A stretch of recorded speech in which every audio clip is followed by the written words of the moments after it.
Okay, this is going to be a WWE pay-per-view rewind for 1988. 1988 is the first year we had the big four pay-per-views. You had the Royal Rumble, WrestleMania, SummerSlam, and then Survivor Series. But when we go back to 88, the Royal Rumble was not a pay-per-view. This actually aired on the USA Network, and eventually they morphed it into a pay-per-view in 1989. But, just a little bit of background on 1988 as a whole. This was kind of like in the middle of the whole steroid drug craze. If any of you guys are hip-hop fans out there or rap fans, you remember over the years you've heard a lot of lines about drugs. There's one, I think it was a guy from the Lock, Styles P. He actually had a line that said, I sell crack like it's 88, I live in the past. You heard Jay-Z say in Dead Presidents, I'm still spending money from 88. That's a reference to when he used to sell drugs back in the late 80s. So drugs were really heavy at the time. Steroids were running rampant in the WWF. Obviously, if you look at WrestleMania IV, you'll see a lot of chemically enhanced bodies out there, guys just jacked up and ripped at that time. So, you could call it the steroid era. Some people call it the golden era, the Hulkamania era. I like this era. It featured a lot of great workers that made a name for themselves in the territorial systems. And I just think I think this was a great time. It's not my favorite time ever.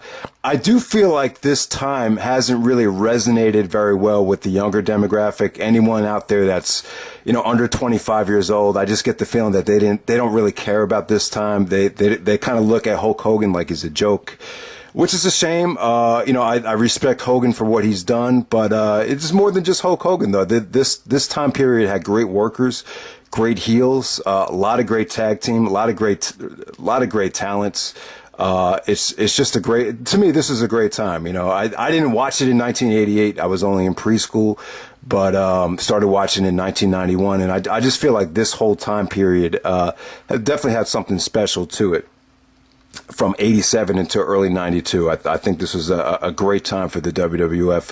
Very successful time as well, with Hulkamania and Macho Man, Ultimate Warrior really being the three guys clicking all cylinders at that time. But let's get right down to the Royal Rumble on the USA Network. Honestly, guys, this show has not aged very well. Watching this, it definitely had a dark feel. Very boring show to sit through. A lot of non-wrestling stuff really took up too much time on this show. An awful main event. The main event should not have gone last, in my opinion. The Royal Rumble actually was not the main event, but we start off with a hot match with Ricky Steamboat and Rick Rude. Obviously, these are two of the all-time greats. They had great matches in WCW. This match, as you would expect, starts off very, very slow, and then there's a gradual progression with fast-paced action, and ends in the a lot of disqualifications back then. But these are two great workers right here. They really, this is really definitely the best match of the night as far as wrestling goes. Really underrated gem right there, but nothing crazy. Nothing that this is definitely not one of Steamboat's best matches. But for this pay-per-view, it blew everything else. For this show, I should say, blew everything else away. And then you had like Japanese women, the Jumping Bomb Angels, taking on the Glamour Girls. 2 out of 3 falls for a tag team women's match at that time. You wouldn't expect to see something like that, but it was actually pretty good, and the fans got into that. So that's the other thing that you had on the show. But before we get to the Royal Rumble, you had a weightlifting contest with Dino Bravo. And the thing was just horrible. It was about 20 minutes of Dino Bravo just adding on weights while he was trying to bench press. It just did not go over well on TV. That was a huge mistake. And also the contract signing. They had a contract signing for Hulk Hogan and Andre the Giant for Saturday night's main event with Ted DiBiase and Virgil out there. And it just wasn't a great segment. I felt like the fans really weren't that behind Hogan, and Andre definitely got some heat leading into their Saturday night's main event match. But definitely the Saturday night main event had a better atmosphere than this show. It just felt like it had more of a pay-per-view feel than this Royal Rumble show. But then we get to the Royal Rumble. The Royal Rumble was actually won by Hacksaw Jim Duggan. When we look back at the Royal Rumble, if you read the history of the Royal Rumble winners, it's pretty much filled with not just Hall of Famers, but some of the greatest wrestlers of all time. You know, Hulk Hogan, Bret Hart, Shawn Michaels, Stone Cold, The Rock, Triple H. The list goes on, featuring, you know, some of the greatest names that you'll ever see. Winning the Royal Rumble has become very difficult. It's probably more difficult to win the Rumble than it is to win the WWE Championship. But the winner of this Royal Rumble was Hacksaw Jim Duggan. Hacksaw Jim Duggan at that time, he was a good mid-carder. I would say he was a star back in the early 90s, late 80s. You know, they had the Hacksaw Jim Duggan action figure. You know, I remember Hacksaw was on the WWE ice cream bars. They marketed him very well. He came out with a 2x4. He screamed "Ho!" He got the fans to chant USA. He was kind of like the mid-card Hulk Hogan, you know, not a great worker. What's his name? Jesse the Body Ventura kind of, you know, used to kind of make fun of him on commentary and say that he's not the brightest guy in the room. So some of the commentary took shots at Duggan. But, you know, Duggan, you know, he was a good babyface. He was a good mid-card babyface guy. You know, not the type of guy you could rely on to win the main event of WrestleMania. But considering the talent in this match, you know, he might have been the most over guy in the match. So we only had 20 people in this Royal Rumble. It started off with Bret Hart and Tito Santana. Bret Hart actually lasted 25 minutes, which was the most anyone lasted in the Rumble. Probably the eventual biggest star in the Rumble ended up being the Ultimate Warrior. He only lasted a couple minutes, and you know, he was in it for a short amount of time. Didn't really get to do much, but you know, Hacksaw Jim Duggan eliminated, I believe it was the one-man gang and Dino Bravo to win the Rumble. He actually lifted up the top rope, and then one-man gang, really big dude with a mohawk, goes over the top rope. So Hacksaw wins the Rumble. At the time, obviously, it didn't mean anything. It was just an experiment. I believe Pat Patterson was actually the mastermind behind the Royal Rumble idea. It worked out well, though. You could see why Vince brought it back. Whenever there was a babyface coming out to the ring, got a good reaction. It wasn't like a battle royal where you had guys just jammed into the ring. It was a little bit more spread out. So it was just an exciting idea for the fans, and they decided to bring it back the very next year. But at the time, Hacksaw Jim Duggan, you know, he didn't end up being, you know, a main event caliber guy, but at the time he was just a good mid-carder, and I have to say, out of anyone in this match, he probably was the most over guy. But you know, when people look back at the winners of the Royal Rumble, you know, a lot of people were kind of shocked to see, you know, Jim Duggan's name next to, you know, guys like a Hulk Hogan or a Shawn Michaels. So it's just interesting how the Rumble kind of morphed into this, you know, impossible thing to win. And what it's become today, it's become the most criticized event in the WWE. It just seems like no one's ever happy with who wins the Royal Rumble. So it probably is one of the most stressful things that the company has to book each and every year. But let's move on to Saturday night. Now, very important, when we get to February 5th of 1988, this is one of the biggest shows of the year, Saturday night's main event. The business was hot at the time. They did the Royal Rumble actually got the biggest television rating of all time up to that point with the 8.2 rating. And then when you get to Saturday night's main event, Hogan and Andre had the most television viewers ever for a wrestling match. I think that might still hold weight as far as the actual people that watched the wrestling match on television. I think it had like 33 million viewers for Hogan versus Andre. But here we go. So Andre actually goes over Hogan at the Saturday night's main event. Andre sided with the $1 Million Man Ted DiBiase and Virgil, and he agreed that if he beat Hogan, he would actually, hand over the WWF title, and the $1 Million Man would actually pay Andre whatever he wanted, and that's what happened here. So Andre actually, because you had interference from DiBiase and Virgil. Andre, a pretty ugly looking. It looked like I don't know what it was. It was just a nasty looking suplex. Didn't look good. You know, Andre at the time wasn't in his prime, but ugly looking suplex, and he pins Hogan to win the title. Hogan actually got his arm up, but the referee didn't see it. So right after their match, Andre gives the belt to Ted DiBiase. He's champion for like 45 seconds, and then I believe the president, Jack Tunney at the time, strips the $1 Million Man of the title, and boom, bam, and you get the championship tournament at WrestleMania 4. So that's why the title was vacated heading into WrestleMania 4, which I think, it was a good decision looking back on it, and I'll explain why. But as far as that storyline goes, I thought it was cool, and I thought it was something different. It was a great way to get the title off of Hogan. Hogan had just been champion for 4 years. I think they needed to build a new star, and that star ended up being the Macho Man, Randy Savage. Andre just wasn't ready to be champion. I don't think he was healthy enough to carry the ball night in and night out. And at the same time, they didn't. I don't think they saw DiBiase as being like a main event WrestleMania caliber guy. But I think DiBiase was a great heel. I think he was just as good, if not better, heel than JBL. It's a shame he only had the championship for 45 seconds or whatever it was. He definitely could have ran with the ball, but at that time, Vince and the WWF just decided that they needed a strong babyface to be the champion to draw the shows and draw the house shows. So that was probably the mindset at the time. But DiBiase was definitely good enough to have a good title reign, but it just didn't happen. But cool storyline right there. So we go into WrestleMania 4 from Trump Plaza. This, it's one of the worst WrestleManias of all time. It's the WWF, they've never really done good tournaments. Even when you look back at all the King of the Rings, unless it was someone like Bret Hart or a Kurt Angle carrying the tournament, they've never really done, a great wrestling tournament from top to bottom. And tournaments are kind of tough to put on. I mean, they're not an easy thing to book. Without, you always have to worry about fatigue and crowd burnout. So tournaments are very, very difficult to book and review too. It's tough to review tournaments, even for, guys on YouTube. It's just not an easy thing to do when you're seeing so many matches featuring the same guys.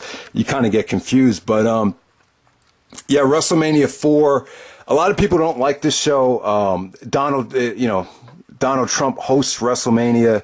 He's at ringside with his wife. I believe that was Barbara Walters at the time. And they just look bored to tears with a lot of the reaction shots. They just look very bored. That was a mistake to keep on, getting reaction shots from Trump. But the bottom line is WrestleMania made a lot of money for WrestleMania 4 and WrestleMania 5. So that's all Trump probably cared about. But, man, just the tournament as a whole. It featured a lot of corporate guys at ringside, so the reactions weren't great. A lot of people found this very, very boring. But at the same time, I wouldn't say it's the worst WrestleMania of all time. Savage really saved this thing from being a complete disaster. I thought all of Savage's matches were good. There's even matches like Ricky the Dragon Steamboat and Greg the Hammer Valentine, which I thought were quite good. There was a lot of solid, interesting one-on-one matchups, but at the same time, they just didn't resonate with the fans. The tournament matches don't really have much of a story behind it, so it was really a chore to get these fans involved. One of the more memorable WrestleMania moments from the show was Bret Hart's babyface turn. This is where Bret Hart turned face, and the Hart Foundation ultimately became babyfaces after Bad News Brown eliminated Bret Hart. They actually turned on him, and Bret Hart destroyed the trophy that Bad News Brown won in the Battle Royal. So that really set the tone for Bret Hart's babyface run. Apparently, I remember reading Bret's book, and he said at that time that a lot of kids and a lot of people really liked him, even though he was a heel. They even said he was getting more fan mail than Hulk Hogan because he was so liked by everybody. So that's one of the reasons why they decided to turn Bret face, was the enormous amount of fan mail that he got. Just an interesting side note there. But like I said, Greg Valentine and Ricky Steamboat is a solid match right there. But reaction shots to Trump really didn't do this match any favors. He just looked bored throughout the whole thing.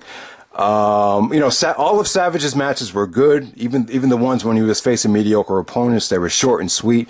The fans really loved Savage. The great thing about Savage at that time was he was able to appeal to multiple demographics. All the women loved him because everybody loved Elizabeth. So, the women were always sympathizing with Savage. But Savage was such a competitor, though. I mean, he was such a fierce athlete that, him being at ringside with a beautiful woman like Elizabeth, it didn't really, make anyone turn on him. So he was able to appeal to just as many fan bases as Hulk Hogan. So the Ultimate Warrior and Hercules, this is just two jacked up guys just going at it there. Just not a pretty match at all. A lot of disqualifications. Rick Rude and Jake Roberts. It looked good. They just went to a 15-minute time limit draw, and the crowd was just not into it at all. It was just, I just felt bad for both guys, even though it was a good match. So they were able to do the tournament, but at the same time, Hogan and Andre got a bye, so they started out the second round of the tournament. So they were able to promote this as a rematch from WrestleMania. This is one of the very few rematches. You have Hogan and Andre, Rock and Austin, John Cena and The Rock. So those are pretty much the only three that come to mind. So it's one of the rare occasions where, they would do a WrestleMania rematch. And, with this match and the Saturday Night's main event match, Hogan and Andre were in, a regular arena. So the crowd was a little bit louder here. Once again, they ended in a double disqualification, with DiBiase and Virgil getting involved. So both Hogan and Andre were eliminated here. That's kind of the thing with WWF tournaments. They don't place emphasis on wrestling. Wrestling is never the top priority in a WWF tournament, even with King of the Ring. They always kind of overprotect guys or keep guys separated. It's very heel babyface oriented, where they don't want, baby faces to face baby faces. So, obviously you would have loved to seen Savage and Steamboat in the first round, but they wanted to protect both guys as baby faces, so they didn't touch that. But it just could have been such a better tournament, especially the possibilities with Hogan, seeing Hogan against, Savage in the finals or in the quarterfinals would have been nice to see. But, that's just how they do it. They don't place great emphasis on wrestling. That's probably why you've never seen a great King of the Ring tournament from top to bottom. So there you go. Hogan and Andre are both eliminated. So that opens the door up for Savage and DiBiase in the main event. So DiBiase comes out there with Andre the Giant. Then eventually Savage whispers to Elizabeth to bring Hogan out. So Hogan comes out and makes the save, hits DiBiase with the steel chair while the referee isn't looking, and Savage becomes the new WWF champion. This was definitely a mediocre, lackluster WrestleMania from top to bottom. But I think this main event between Savage and DiBiase, with Savage and Hogan forming the Mega Powers, and Savage winning the vacant WWF title, I thought it was a huge moment. I thought it opened the door up for smaller guys, guys that were athletic, to eventually win the WWF title. I don't think Savage really gets enough credit for this moment. Bret Hart and Shawn Michaels both went on to surpass Savage in terms of in-ring ability and longevity. But Savage, Savage is really the one that busted the door open. If you think about it, I think some people kind of disregard Savage as a smaller guy because he did become huge at one point. You could see when he started hanging out with Hogan, he tried to keep up with Hogan pound for pound with the muscles. So he's probably taking some steroids. So yeah, I think a lot of people just didn't see him as a bigger guy, after 1988. But, the moment with Savage and Elizabeth, with Elizabeth having the title over her shoulders, well, Savage is picking her up. I thought that's definitely a great WrestleMania moment. I think, Miss Elizabeth, I thought she was a huge part here. I think this is part of what made Macho Man appeal to everybody. Was this beautiful woman. And I know, there's women like Trish and Tori Wilson that exposed their bodies a lot more than Elizabeth. Elizabeth was just a shy, pretty girl. But as far as looks go, as far as just her face, this girl might have been the best looking girl I think that we've ever seen in the business. She was that good looking. So and it was actually Savage's wife, and they were able to use her in the Savage and Hogan storyline, which worked beautifully heading into 1989. So there we go with that. You know, just a pretty mediocre tournament. The WrestleMania, it's not as, doesn't feel as long anymore. You know, when I was a kid, I remember renting this, like in Christmas time of '91. It was like 2 tapes, and I remember like, God, this is going to take forever to sit through. And, but looking back on it, it was only 3.5 hours, which is kind of short compared to, you know, what you have to sit through on the WWE network with these 5-6 hour WrestleManias. So there we go with that. So let's move on to, SummerSlam of, 1988. This is the first SummerSlam ever from, Madison Square Garden. And, you know, not a great SummerSlam. You know, you would think SummerSlam would be the pay-per-view of the year, but it wasn't. Some of the great stuff from the show, British Bulldogs versus the Fabulous Rougeau brothers. That was a great tag team match for that time. They went about 20 minutes. You know, the Bulldogs in their prime right there in the opener. The Rougeau brothers, obviously, I think it was one of the Rougeaus actually trained Kevin Steen. So, you know, they were very innovative at the time as well. I just thought this was a good, hard-hitting tag team match. Disappointing finish, but while it lasted, this was the tag team division just going out there and rocking the house in the opener. You also had the Ultimate Warrior being a surprise guest to defeat the Honky Tonk Man, ended the Honky Tonk Man's legendary Intercontinental Championship reign. This is very much like a Goldberg-like squash. If you think about the Warrior and Goldberg, very, very similar careers with their pushes. You wanted to kind of keep both guys not in the ring for very long. And this only lasted about 31 seconds, but the Warrior was over as hell. But the one advantage that the Ultimate Warrior has on Goldberg is Warrior was able to have 2 classics that were able to go over 20 minutes at WrestleMania. You can't really say the same thing about Goldberg. You know, I don't think you could do a Goldberg match over 10 minutes and have it be good. But the Warrior, he could say that he's done that. So I put the Ultimate Warrior over Goldberg as far as in-ring ability. I don't know what you guys think about that. Also, you had the Demolition versus the Hart Foundation.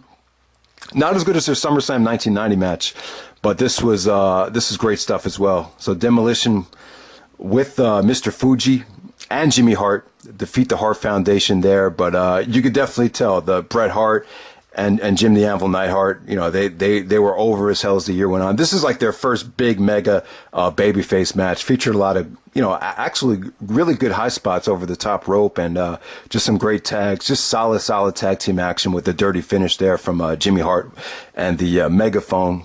But you know, while it lasted, it was good stuff. You know, you really had some duds on this show. You know, Bad News Brian and Ken Patera was definitely the worst match of the night. Jake Roberts and Hercules was tough to watch. Big Boss Man was really overweight at the time. Him and Coco Beware. You know, Don Morocco and Dino Bravo. Just a lot of really unattractive matches on this show. So definitely not a good SummerSlam.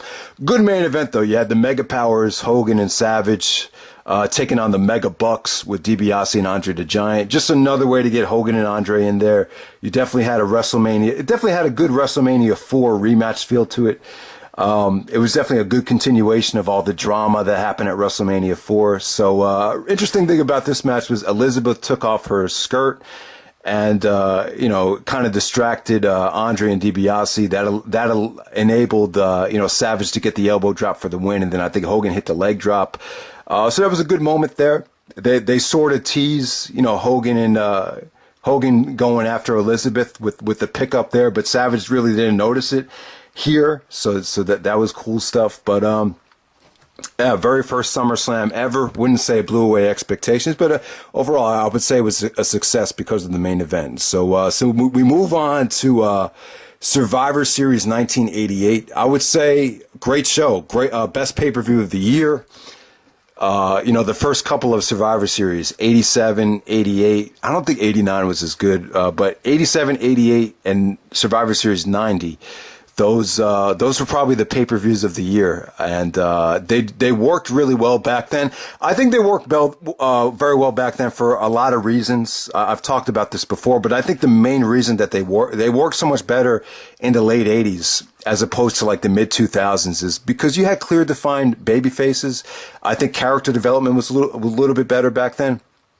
I think by the time you get to the mid 2000s, you're seeing a lot of guys with the same gimmick, the same kind of look, like a Randy Orton, Chris Masters around 2005. But you look back to 87, 88, I just felt like you had guys, it just felt like all the baby faces were a family and all the heels were just all together. It just felt, you didn't have any mixed feelings from the crowd or anything like that.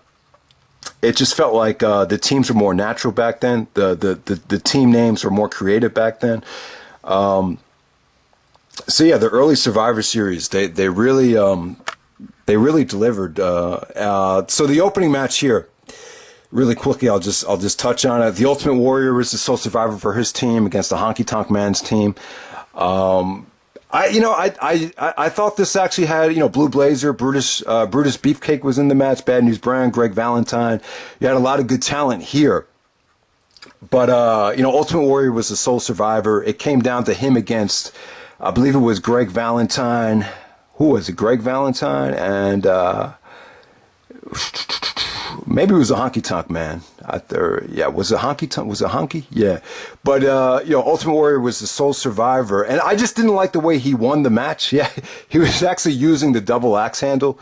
So just not a very believable finish. But you could see they saw the potential in the Warrior there. That was a good opener, but it might have been the worst match of the night. Now we get down to business here. This is the match that everyone needs to see. This is the match of the year for 1988, and I have to say that the tag team, that when you get to the late 80s, and Bret Hart even said this, he said that this was the golden era for tag team wrestling when you get to 1988, and this match proves it. You have, you probably had, look at all the Hall of Famers in this match. All right, so I'm going to run down the teams really quickly here. We have the Powers of Pain, the Warlord, and the Barbarian.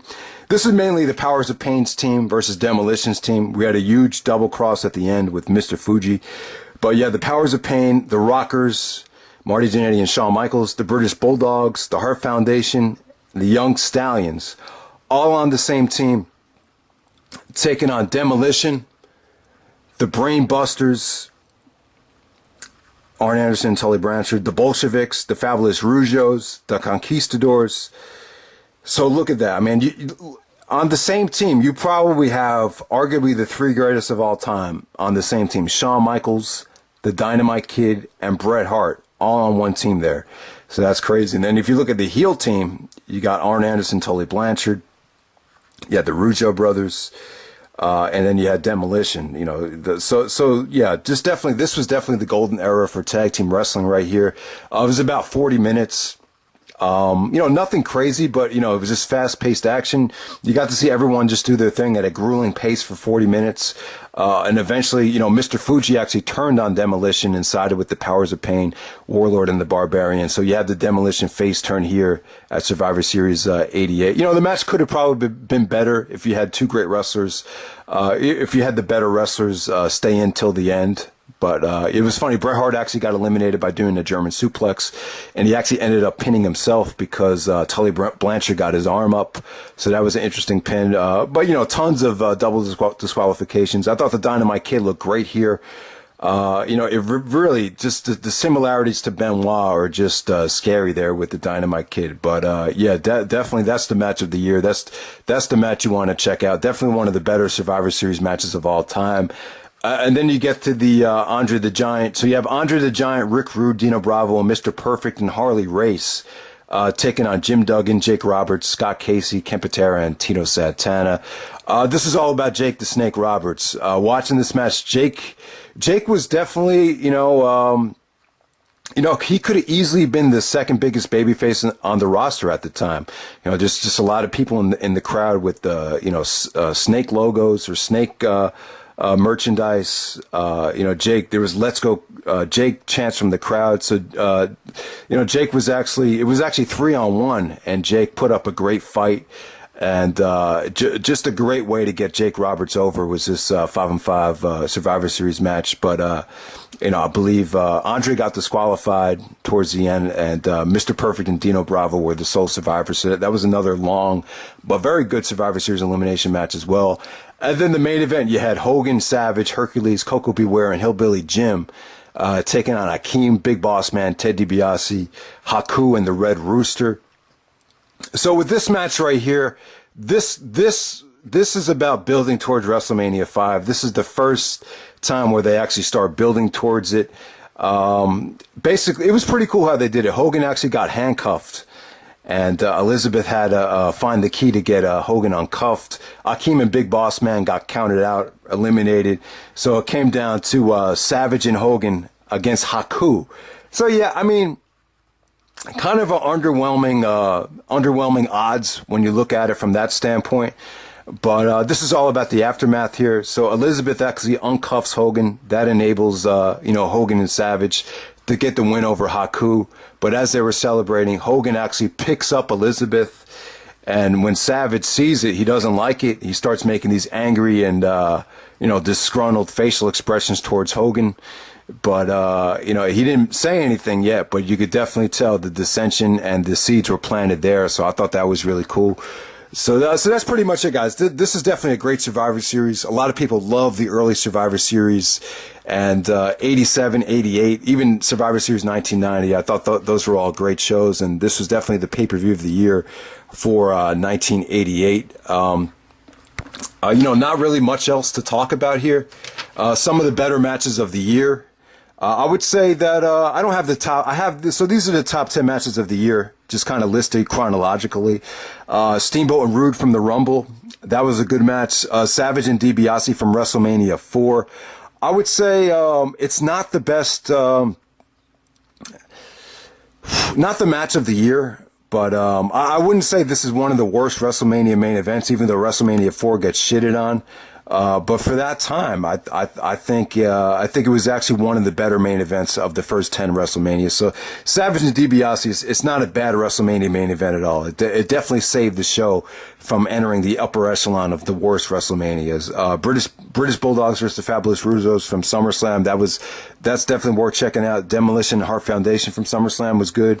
The Mega Powers and the Mega Bucks from SummerSlam. That was a good main event. Like I said, guys, that tag match from Survivor Series was the match of the year. So I'll just say that's the Powers of Pain's team taking on Demolition's team. That was from Survivor Series. Andre's team versus Jake the Snake's team from Survivor Series. Great Survivor Series elimination match. The Mega Powers versus the Twin Towers from Survivor Series. Once again, that had great drama in it, and that's where the seeds were planting for Savage's heel turn.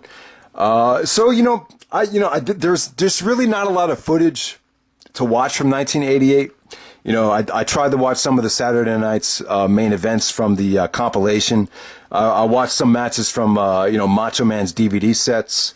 So Macho Man and Ted DiBiase, the steel cage match from June of Madison Square Garden. That was probably one of the better matches from Savage's reign. Savage had a good match with DiBiase before WrestleMania on Saturday night's main event, so that's definitely worth checking out. With the MVP candidates, I would definitely say that the Macho Man in 1988 was in his prime. This was his year. This is the year where he shattered down the doors and was able to run with the championship. So I'll say that the Macho Man was the MVP for 1988. So even though Savage is the man as far as wrestling goes, as far as being the champion, the guy he had to beat to legitimize himself was still Hulk Hogan, and we'll see when we get to 1989 that Macho Man felt like he needed to beat Hulk Hogan to really call himself the real world's champion, and we'll see how competitive that got as the year went on. But still, Hogan was still probably the main draw, the main guy. But you could, even in 1988, you could see that Hogan definitely didn't resonate with every single crowd or every single city. He was probably more over in certain cities than others. So the other guy would be the $1 Million Man, Ted DiBiase. I'll probably put him at the third as far as MVP candidates go. This was probably his best year. He got the main event WrestleMania. He actually won the WWF title by buying it from Andre the Giant. But at the same time, he was just a great heel. He was kind of like the JBL before JBL, but I thought he did even better than JBL. So he was just stuck in a tough time. It was so tough to win the title back then. every reign was at least a year long. So DiBiase didn't really get his moment in the sun, even though the record books do say that he was champion. Jake the Snake Roberts was really over at the time.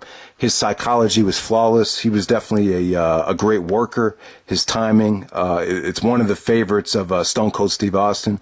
If you guys want to learn how to wrestle and how to use every single punch means something, you watch Jake the Snake Roberts, great worker. And in 1988, this is when he was at his hottest. And then Ravishing Rick Rude too, man. I put him as the 5th MVP candidate. He was a great heel. He did a great job of making his opponents look good.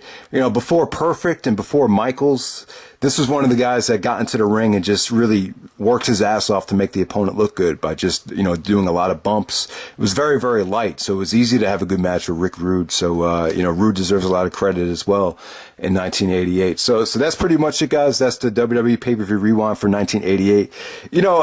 Not a great year looking back on it. Watching the Rumble, I kind of said to myself, man, this is kind of as bad as it gets with the product. But other shows like Survivor Series would show you that, by the end of 1988, the tag team division was clicking on all cylinders, and you definitely had Hall of Famers in their prime, like a Macho Man and a Hulk Hogan. So, I know this year is a long time ago, and not a lot of people probably appreciate it as much as they should, but you just kind of sit back and give credit to these guys for paving the way. But that's pretty much it, guys. 1989 will be coming soon. 2009 will be coming eventually. So everyone, I know more people want to see the more recent pay-per-view rewinds, but I figured we definitely had to go back in time and go back to the very first year where you had the big 4 pay-per-views. So that's it, guys. Hope you enjoyed the video, and take care.